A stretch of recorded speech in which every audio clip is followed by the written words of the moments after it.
que el que comenzó, y ya la obra ya comenzó, por lo menos en lo natural, ¿no? El que comenzó en vosotros la buena obra, la perfeccionará hasta el día de Jesucristo. Así es que nuestro hermano Manuel ya ha puesto lo que es la luz, se ha puesto una luz muy bonita. El salón no es así como este, sino que es como en forma de bóveda, ¿no? Es así, que estos techos así, abobadados se llama, o abobados, ¿cómo se llama? ¿No? Y ha puesto una iluminación muy bonita que apunta hacia arriba, hacia la bóveda, y apunta hacia abajo, y se ve muy bonita todo el salón. Cuando yo entré allí, bueno, Anderson también estuvo, tuvimos la sensación como que era algo de los primeros cristianos. Parece como una especie de iglesia de los primeros cristianos, de Roma y esas cosas así, ¿no? Me acuerdo hace muchos años, estábamos nosotros en Niza, en el sur de Italia, y nos llevaron una noche a un salón subterráneo que era muy parecido, más grande en cuanto a lo ancho, pero muy parecido al salón que tenemos allí, en Francia, ¿sí? Y, ¿dónde dije? No, perdón, Niza es el sur de Francia, perdón, la costa azul. Y entonces estuvimos allí en aquel salón, y cuando entré en ese salón de Llagostera, me dio esa sensación, ¿no? Me dio esa impresión. Es un local totalmente diferente a cualquier iglesia que he tenido o que podemos tener en la actualidad, y es un salón que va a servir como plataforma. Y miren, detrás de toda esa obra de paredes, de baños, etcétera, etcétera, van a venir personas, ¿sabes? Y eso es lo importante. Y yo quiero que oremos, y les dejo esta petición de oración, porque yo quiero que sobre todo se conviertan gente de allí, que se conviertan gente de Cataluña, ¿sabes? Eso es lo que tenemos que orar, que se conviertan catalanes.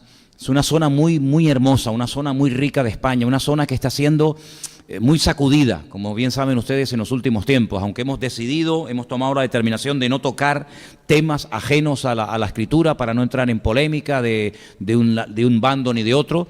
Nosotros vamos a lo que vamos y punto. Tenemos totalmente prohibido hablar de temas políticos mientras estemos allí, porque no vamos a eso, vamos a sembrar el Evangelio y nada más. La opinión que usted pueda tener, ni la sé ni me interesa. Nosotros vamos allí a predicar el Evangelio, a levantar el nombre de Cristo, a sembrar la palabra de Dios y nada más.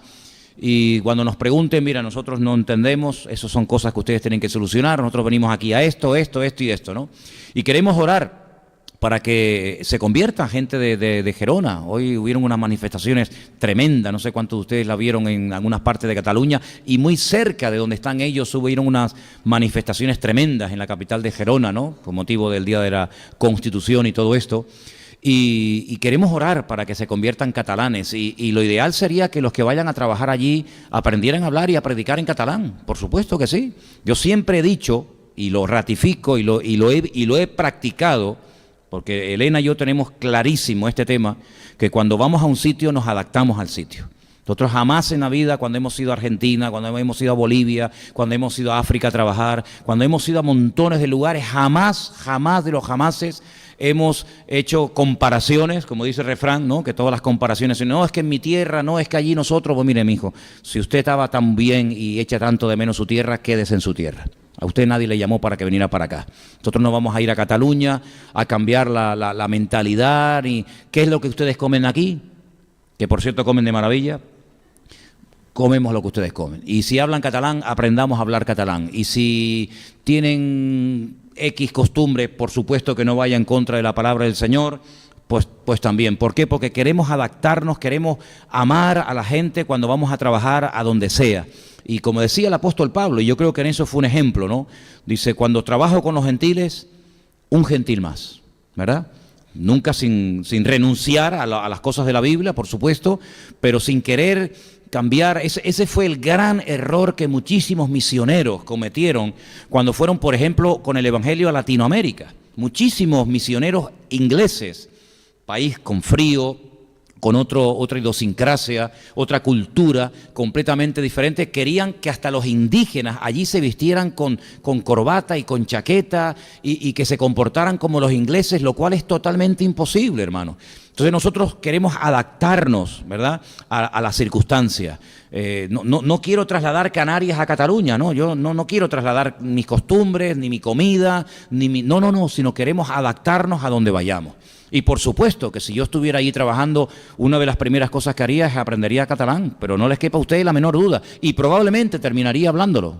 Medio chapurrado, medio tal, pero probablemente. ¿Por qué? Porque queremos que los obreros que estén allí no estén con esa nostalgia de mi tierra, de mi casa, de mis costumbres. Mire, el cristiano realmente tiene que tener claro una cosa, y yo veo que muchos cristianos no tienen claro esto, con todo respeto lo digo, hay muchos cristianos que llevan años y todavía no tienen claro que si el Señor a usted lo movió de su país, a mí el Señor me movió también del país donde yo nací.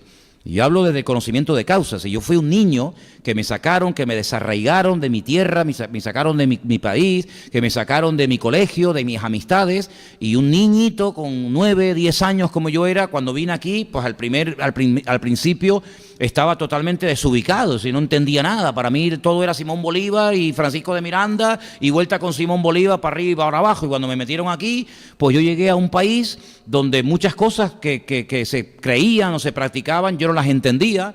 Por eso durante los primeros años de mi escuela, pues fui un auténtico desastre. Me rebelé durante años, no quería perder el acento, no quería perder, en fin, historias, pero con el paso del tiempo y sobre todo cuando conocí el Evangelio, me di cuenta que nuestra ciudadanía está en el reino de los cielos.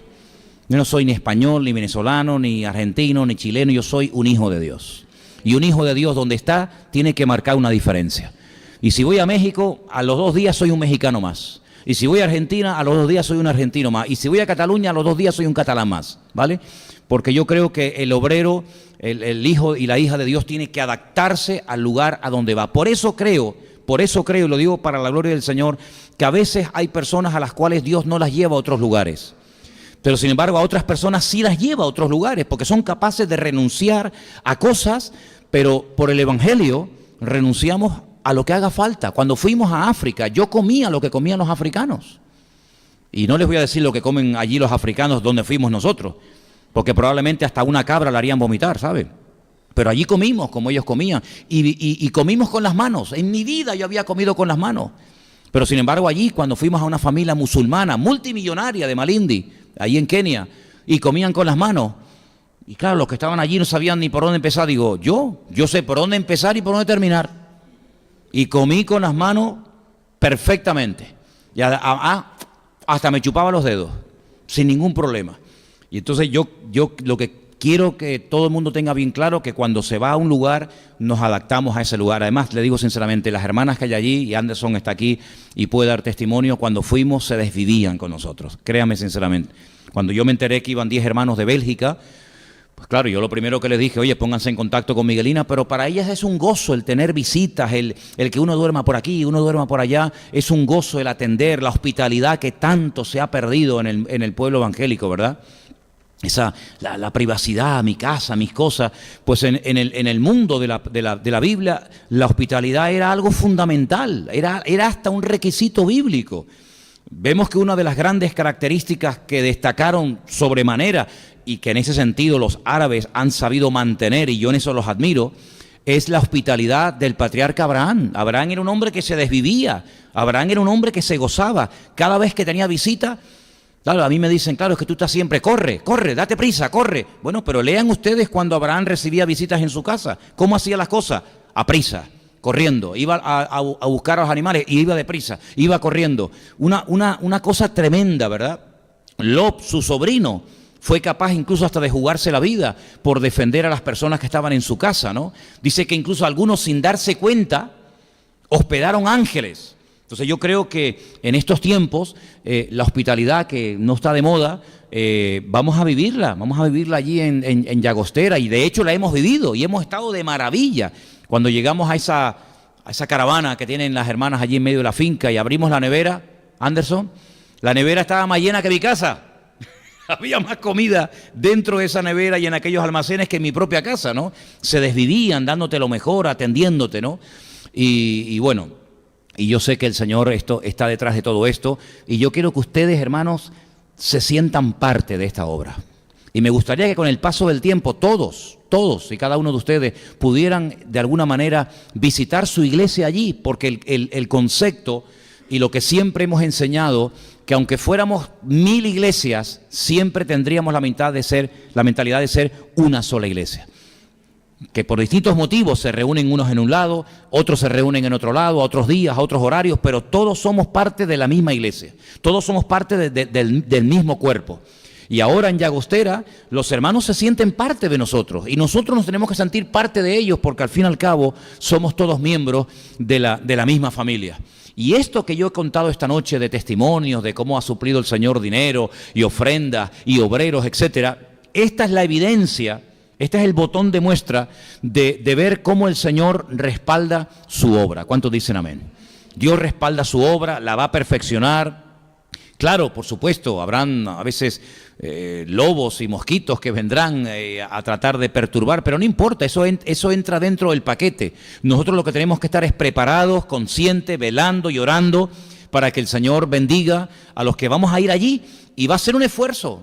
En alguna ocasión iré yo, en otra ocasión irá Marcos, en otra ocasión irá Anderson o quien sea, pero lo que está bien claro es que todos tenemos que sentirnos parte de esta obra preciosa que el Señor está haciendo cerca de aquí, porque no es que estamos hablando de miles de kilómetros, estamos hablando que en 3 horas usted llega a ese lugar, así que en un avión en 3 horas y media, estamos llegando a otro punto de España muy importante, y solamente, yo tengo esto en mi corazón, ¿no? Solamente el Señor sabe en esta hora, en este momento que estoy hablando, si esta no va a ser la puerta para abrir y para extender el Evangelio en otras partes, no solo de Cataluña, sino de la península y de España, porque la necesidad es inmensa. Ya Cristo lo dijo hace 2000 años, la mies es mucha, y lo dijo hace 2000 años. Si la mies era mucha, que la población mundial era mucho menos que la que hay en la actualidad, y Él dijo que la mies es mucha, hoy en día la mies sigue siendo mucha, y los obreros no son muchos, a veces escasean, ¿verdad? Pero yo estoy plenamente convencido de que cuando el Señor empieza algo, el Señor lo va a terminar, y vamos a terminar este año con una rotunda victoria. ¿Cuántos dicen amén? Vamos a terminar este año con una rotunda victoria, porque aún no lo hemos terminado, y ya podemos vislumbrar, ya podemos ver en el horizonte las bendiciones que se avecinan, los retos, los desafíos. Dios nos empuja, Dios nos mueve, Dios nos motiva para meternos en otras historias, pero por la obra de Dios, lo que haga falta. ¿Cuántos dicen amén? Decía Pablo a los filipenses, vuelvo otra vez al capítulo 1, por favor. Me encanta esta carta porque es una carta en la que Pablo abre su corazón y en la que Pablo descubre el amor, la pasión que tenía por esta congregación, que no sé si saben ustedes, la llegó a pastorear durante muchos años Lucas. Ustedes cuando lean el libro de los Hechos se van a dar cuenta que hay un momento en el que Lucas desaparece, ya no habla, como que está viajando con Pablo, y él se quedó pastoreando la iglesia de Filipo durante mucho tiempo. Y en esta carta el apóstol Pablo llega a decir cosas tan interesantes como esta. Versículo 12 dice: quiero que sepáis, hermanos, que las cosas que me han sucedido, y eran un montón, han redundado más bien para el progreso del Evangelio. Y una vez me dio por buscar la palabra progreso, porque hay palabras en la Biblia, como dije el domingo, que no aparecen. ¿Te acuerdan? La palabra confort, la palabra moda, la palabra incluso felicidad, que no aparece en la Biblia. Pero hay palabras que a veces las leemos en la Biblia y que sería bueno que ustedes se compraran un buen diccionario bíblico para que puedas saber qué es lo que quiso decir el autor cuando escribió esa palabra, que a lo mejor hoy en día significa una cosa, pero que en aquellos tiempos significaba otra, o era de un significado mucho más profundo. Los dos idiomas en los que se escribió la Biblia son idiomas muy profundos, que tienen términos que a veces pueden significar diferentes cosas. El otro día lo estábamos viendo, ¿verdad?, en la clase de hebreo, como las famosas raíces verbales, según cómo se escriban, según lo que se le ponga al principio, a mediado, al final de la palabra, pueden incluso significar cosas totalmente diferentes, ¿no? Y tuvimos la oportunidad de presentar algunos ejemplos. Bueno, pues la palabra progreso es un término militar que se utilizaba en aquellos tiempos y que hacía referencia a cuando un ejército, una compañía de soldados romanos, quería conquistar otro terreno y resulta que el terreno era muy difícil acceder a él, porque a lo mejor había, no sé, muchos árboles o muchos obstáculos naturales, y a golpe de machete, se iban abriendo camino para poder llegar al lugar que querían conquistar. Sí, la palabra progreso, sí, es avanzar, es conquistar, es avanzar hacia adelante, pero con esfuerzo, con sacrificio. Eso es como si nos fuéramos a la selva, a las Guayanas o a la selva ahí en Venezuela, entre Brasil o esos países. Y claro, hermano, allí no hay autopista, allí no hay carreteras, tienes que sacarte el machete y ir abriéndote camino a base de esfuerzo y probablemente te saldrían llagas y callos en las manos, pero al final vas a llegar y el obstáculo no va a impedir que llegues a la meta, ¿no? Eso es lo que dice Pablo. Hermano, ha habido muchas cosas a lo largo de mi vida, en mi ministerio, persecuciones, cárceles, calumnias, etcétera. Dice, pero todo esto, dice Pablo, la conclusión es que ha redundado para el progreso del Evangelio. Pero claro, para que el Evangelio progrese, no es tocando un botoncito. Para que el Evangelio progrese hay lágrimas, y hay esfuerzo, y hay sacrificio, y hay vidas que a veces se quedan por el camino, y a veces hay personas que han ofrendado más allá de su fuerza, y a veces hay personas que han renunciado a veces a algo para poder invertir esto en la obra del Señor. Sí, ese progreso en el Evangelio que se ha visto hasta el día de hoy no ha sido un progreso fácil. Detrás de nosotros hay mucho esfuerzo, y en este país, aquí en España, en este país muchas personas dieron su vida para que tú y yo en esta noche pudiéramos tener la Biblia en español en nuestras propias manos. ¿Qué te parece? Como en Alemania, y Cordy lo sabe bien, como en Alemania también hubo mucha persecución para que la palabra de Dios no llegara al idioma del pueblo. Pues si en Alemania era difícil traducir la palabra de Dios y llevarla al pueblo, que era en aquel momento mucho más culto y mucho más abierto que los españoles chapados a la antigua de aquellos siglos, imagínate lo que costó llevar la Biblia al pueblo en su propio idioma, con la presión que había por parte de la iglesia en aquellos tiempos y las persecuciones que había y en fin, con toda una parafernalia avalada nada más y nada menos que por los reyes españoles, por la corona española, que le dieron todo el poder y le dieron toda la autoridad a la Iglesia Católica para que formaran aquello diabólico que se llamó y se conoció como el Santo Oficio, la Santa Inquisición, ¿verdad? Y que el objetivo era impedir a toda costa que llegara la palabra de Dios a España y que la gente se convirtiera y que leyera el Evangelio y que fueran salvos y que pasaran de muerte a vida y que fueran libres. Imagínate, hermano. Entonces, claro, hoy en día es muy fácil llegar a un culto, llegar a una iglesia como esta o como cualquier otra y traer tu Biblia en la mano y sales y nadie te va a atacar, nadie te va a perseguir, nadie te va a hacer nada. Pero para que eso se diera, ha habido mucha sangre y ha habido mucho esfuerzo y muchas persecuciones, y aquellos curas que hacía siglos tenían en su corazón el anhelo y el deseo de que los españoles, el pueblo hispano, los millones y millones de personas que hablamos este idioma precioso que es el nuestro, pudieran tener la Biblia en su mano, pues oye, tuvieron que huir y tuvieron que jugarse la vida, y algunos se quedaron por el camino. Así que cuando tú abras la Biblia, date cuenta que a lo mejor detrás de esa traducción hay mucha sangre derramada, porque no es fácil el que la Biblia pudiera llegar hasta nuestras manos. Así que hubo un progreso, hubo un avance, pero cuidado, algunos sembraron con lágrimas, otros hemos recogido con regocijo, pero otros sembraron con lágrimas. Y hoy en día hay millones de Biblias en España, millones, No sé en mi casa cuántas pueden haber. Yo personalmente, no sé, puedo tener, 10, 12, 15, 20 Biblias, entre Biblias y Nuevos Testamentos en un idioma, en otro idioma, puedo tener, muchas. Si sumáramos todas las Biblias que hay hoy en día en este país, estamos hablando ya de millones de Biblias. Tú llamas ahora mismo a cualquier librería evangélica de España y puedes comprar mañana 300, 400, 500, 1000 Biblias. A precios a veces irrisorios, a precios de 2,50, de 4 euros, 5 euros, una Biblia, la palabra de Dios, hermano, por 4 euros. Es impresionante, a veces nos gastamos más cuando vamos a tomarnos algo a un sitio que lo que vale una Biblia.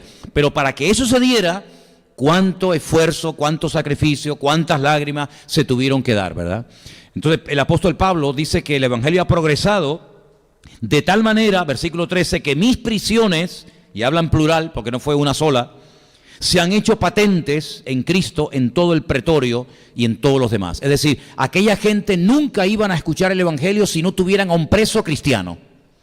¿Cómo iban a escuchar aquellos centuriones, aquellas personas con aquella autoridad el evangelio? ¿Tú te crees que aquella gente con aquella arrogancia, con aquella prepotencia, iban a salir de sus palacios, iban a salir de su vida de confort y se iban a ir a aquellas mazmorras con aquellos cristianos que para ellos eran de lo peor?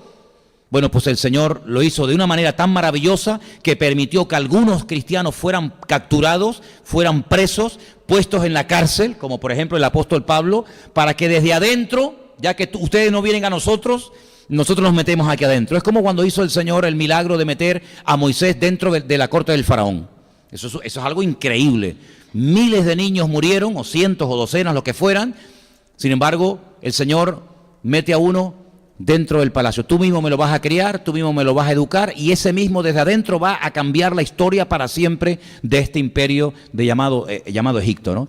Entonces, por lo tanto, hermanos, el apóstol Pablo dice, mira, yo estoy preso, estoy con cadenas, pero yo aprovecho el tiempo. Yo no estoy aquí lamentándome, quejándome, murmurando por qué estoy aquí. No, estás aquí para que esta gente oiga el evangelio. Incluso Pablo nos da a entender de que él ganó a gente para Cristo y a otros los ayudó a reconciliarse con el Señor dentro de la cárcel. Esto es algo increíble, hermano. Sí, que a este hombre no lo paraba nada ni nadie.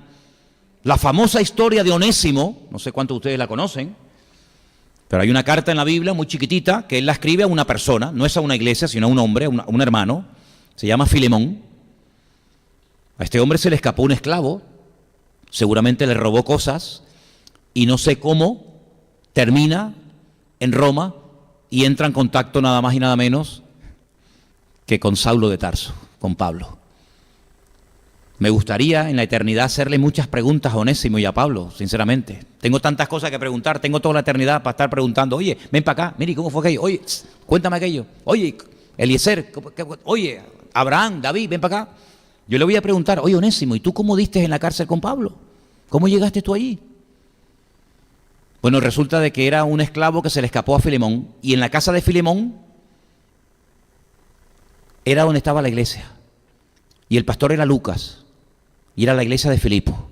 Oye, pero qué pequeño es el mundo, ¿no? Es decir, los filipenses eran los miembros de la iglesia de Filipo. No me digas, ¿qué te parece? Y este esclavo se le escapa al dueño de la casa donde se hacen los cultos. Y Pablo dice, no, tienes que volver. Pero claro, volver era jugarse la vida. Pero entonces la palabra onésimo, que significa útil, Pablo hace un juego de palabras y escribe una carta preciosa, que es como si Cristo estuviera intercediendo delante del Padre por el pecador. Es como un símil, ¿no? Y le dice, mira, Filemón, este que en otro tiempo te fue un inútil, ahora te es útil a ti y a mí. Recíbelo. Recíbelo como si fuera yo. Y si en algo te ha defraudado, ponlo a mi cuenta. Como diciendo, yo sé que te habrá robado, te habrá hecho un desastre, pero tú ponlo a mi cuenta, pero te recuerdo que tú a mí también me debes punto suspensivo. Y ahí entonces él intercede desde la cárcel. ¿Te das cuenta que Pablo aprovechaba cualquier momento, estuviera preso en la cárcel, estuviera en el extranjero, predicándole a extranjeros, estuviera dentro de un barco, estuviera dentro de una cárcel, se pone a cantar? ¿Sí? No hay circunstancia desfavorable para un cristiano cuando tú aceptas la dirección del Señor. Tú dices, bueno, en la cárcel, ¿pero qué pasa? ¿Que en la cárcel no se puede cantar? ¿Solamente se puede cantar en la iglesia? Pues cantemos entonces en la cárcel, oremos en la cárcel. Y mira la que se montó y ganó al carcelero. En un barco no se puede predicar. ¿Por qué? Porque vamos presos. ¿Y qué más da? Pero tenemos congregación, tenemos un sitio, tenemos audiencia. Prediquemos entonces en el barco. Y él aprovechaba todo momento y toda situación para dar testimonio de su Dios. Y por eso él dice que la gente ha oído el evangelio a través de sus prisiones, y la mayoría de los hermanos, cobrando ánimo, verso 14, ánimo en el Señor, como mis prisiones, se atreve mucho más a hablar la palabra sin temor. Es decir, si yo, preso, condenado a muerte, no tengo miedo de hablar, los hermanos, dice, pues si este lo van a matar mañana, no tiene miedo de abrir la boca y predicar el evangelio, cuánto más nosotros, que estamos en libertad, abramos también la boca y prediquemos del Señor. ¿Te das cuenta? Es decir, que él ve cosas buenas y positivas por todos los lados. Yo no entiendo a los cristianos, perdónenme, a lo mejor hay alguno aquí así, no lo sé, aunque no es nuestro estilo en Vida Nueva hablar así, pero he conocido cristianos que ven al diablo por todos lados. ¿No conocen ustedes gente así? Ay, es que el diablo no sé qué, ay, es que el diablo no sé cuánto. Yo digo, pero chico, tú ves al diablo por todas partes. Y sin embargo no ves al Señor por ningún lado. Y yo creo que es más fácil ver al Señor por todas partes que el enemigo. ¿O es que el enemigo es omnipresente? Porque parece que tiene residencia en Anaga, parece que vive aquí en residencial Anaga. El diablo no puede estar en todas partes al mismo tiempo. El que está en todas partes al mismo tiempo es Dios. El Señor nuestro Dios está en todas partes al mismo tiempo, pero el diablo no. ¿Cuántos dicen amén?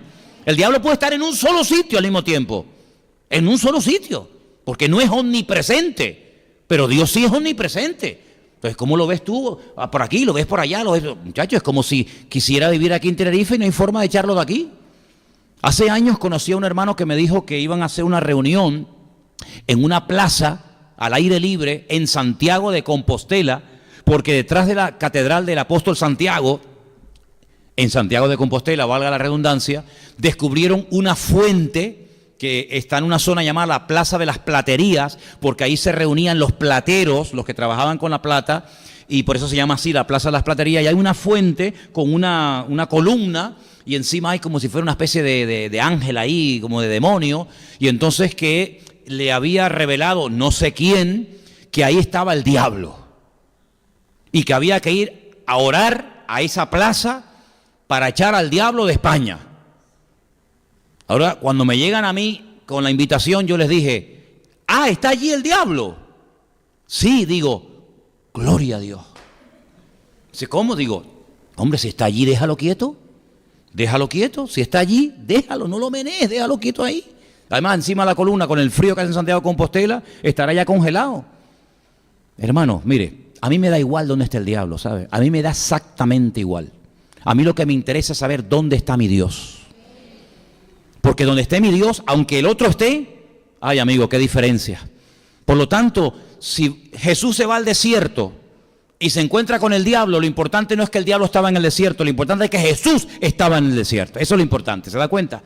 Entonces, el apóstol Pablo lo que está diciendo aquí es que él ve al Señor por todas partes. Él ve que hasta los hermanos se animan a predicar el evangelio y dice, algunos a la verdad predican a Cristo por envidia. Uy, mi madre. Y contienda, pero otros de buena voluntad. ¿Cómo puede una persona predicar por envidia, por celos? ¿Existirá eso hoy en día? ¿Se hará alguien pastor? ¿Se proclamará alguien hoy en día pastor porque tiene celos del otro que también es pastor? Claro, usted vive en otra dimensión y estas cosas como que no le llegan, ¿no? Pero hay gente que se hacen pastores porque a lo mejor tienen celos y envidia de otros y quieren también ser como otros. Y Pablo dice, ¿sabe qué? Mire la solución que Pablo le da. Unos anuncian a Cristo por contención, no sinceramente, pensando añadir aflicciones a mis prisiones, pero otros por amor, sabiendo que estoy puesto para la defensa del evangelio. Y dice, ¿qué pues? Que no obstante, de todas maneras, o por pretexto, o por verdad, Cristo es anunciado, y en esto me gozo y me gozaré aún. Gloria a Dios. Mire, si por envidia, porque se quiere parecer a ti, y quiere ser como tú, se hace pastor o quiere predicar, y alguien se convirtió a través de esa persona, gloria a Dios. Gloria a Dios, por lo menos alguien se convirtió escuchando el evangelio, aunque a lo mejor la intención de esa persona al predicar el evangelio no haya sido la correcta, pero no me voy a quedar con ese punto negro en la camisa, sino que lo que voy a mirar es que un alma se ha convertido, aunque sea a través de él o aunque sea a través de lo que sea. ¿Cuántos dicen amén? La cuestión es que la gente se salve y que la gente se convierta, y si usted cree que lo puede hacer mejor, pues hágalo, y así pues más gente se convertirá al Señor. Pero ahora dice, porque sé que por vuestra oración y la suministración del Espíritu de Jesucristo, todo esto resultará en mi liberación, conforme a mi anhelo y esperanza de que en nada seré avergonzado, antes bien, con toda confianza y como siempre hasta ahora también, será magnificado Cristo en mi cuerpo, o por vida o por muerte. Es decir, yo le doy gracias al Señor y sé que ustedes están orando por mí para que el Señor me suministre su presencia, su espíritu. Sé que el Señor me puede liberar de aquí, pero mira, si yo puedo glorificar a Cristo con mi vida, lo haré. Y si tengo que glorificarle con mi cuerpo, con mi martirio, también lo haré. Me da igual. Porque hay una palabra tremenda que él dice aquí, y es el versículo 21. Porque para mí, el vivir es Cristo. Y el morir, no dice pérdida, dice ganancia. Esto es tremendo, ¿eh?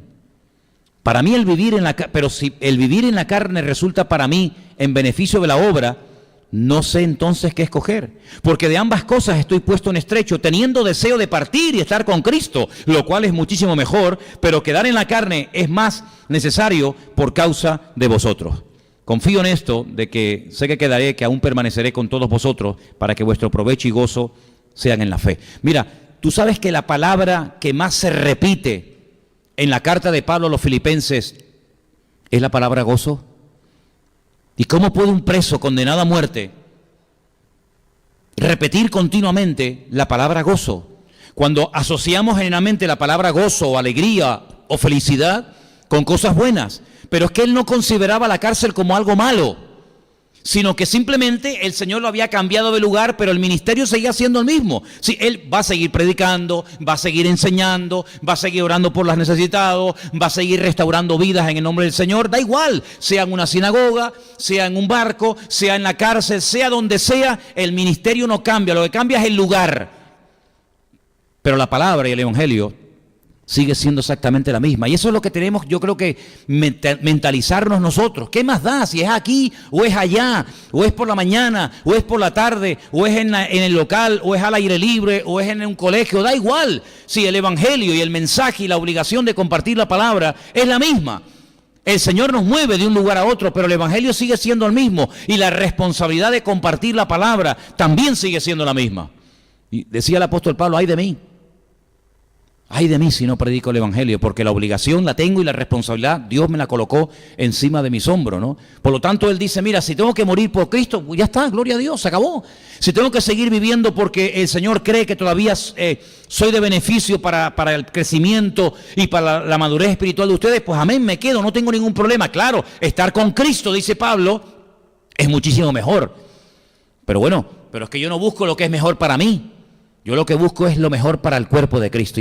Y lo mejor ahora es que yo me quede un tiempo para seguir ministrándoles a ustedes, pues me quedo un tiempo. Pero si el Señor dice, mira, déjalo, que ya voy a poner a otro y es tiempo de llevarte a mi presencia, pues dice, no importa, porque para mí el vivir es Cristo y el morir es ganancia. Hermano, la madurez de este hombre realmente es impresionante. La madurez de Pablo es algo fuera de lo normal. Mira, hubo un dramaturgo español llamado Miguel de Unamuno, que por cierto lo desterraron aquí a la isla de Fuerteventura, que él dijo en una ocasión, este hombre era Jesucristo.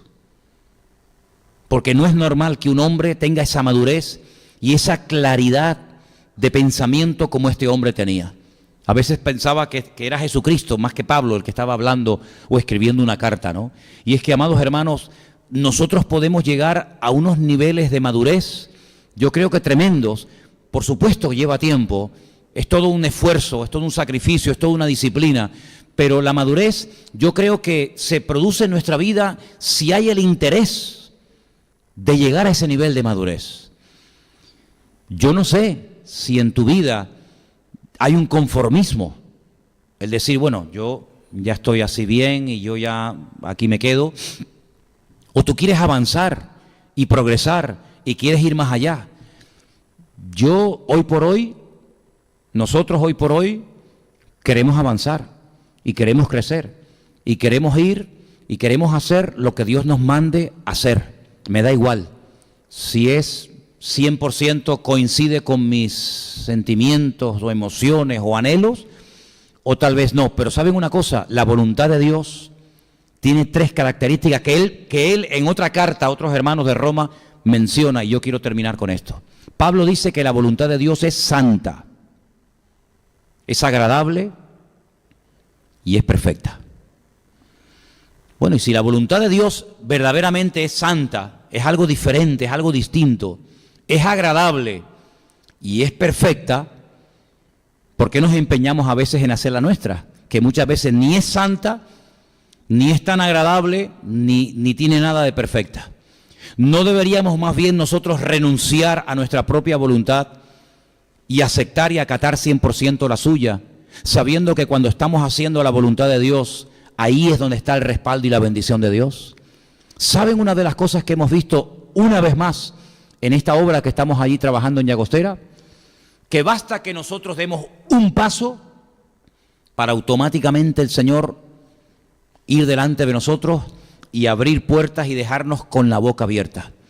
Si no nos hubiéramos metido en este proyecto, estos hermanos de Bélgica seguramente nunca se hubieran puesto en contacto con nosotros para nada. Pero Dios ha comenzado a tocar corazones de personas que nosotros ni hemos hablado con ellos, pero Dios sabe a quién mover y cuándo mover y a dónde mover. Entonces yo no quiero perderme ni una, porque como dije en una ocasión, y simplemente es una regla de 3, me queda menos vida de la que he vivido. No lo digo con pena, sino es la pura realidad. A mí me queda menos vida que la que ya he vivido. No creo que viva 57 años más. Oye, no sé. El Señor tiene la última palabra, pero bueno, yo qué sé. Por lo tanto, en lo que me queda, solamente le pido al Señor que me dé fuerzas y que me dé visión por su reino y por su obra. Y también le he pedido que lo que no he hecho en estos años lo pueda hacer en los que me quedan. Porque hace muchos años alguien nos vino a visitar y me dijo que una de las cosas que me dijo a mí a nivel personal, y bueno, yo le dije, bueno, pues con el tiempo se verá. Y en aquel momento ni existía esta iglesia, ni existía la iglesia del Puerto de la Cruz, ni mucho menos planeábamos en Llagostera. Una de las cosas que me dijeron en aquellos años en un culto, dice, tú llevas muchas iglesias dentro de ti. Y en aquel momento, ya te digo, esta iglesia no existía, ni la del puerto, ni otras, ¿no? Por lo tanto, yo creo que estamos viviendo unos tiempos interesantísimos, donde veo dos grandes necesidades, y las veo cada día más, hermanos, de recursos y de obreros. Pero por otra parte, veo también que si no hay recursos aquí, el Señor los saca de otro lado.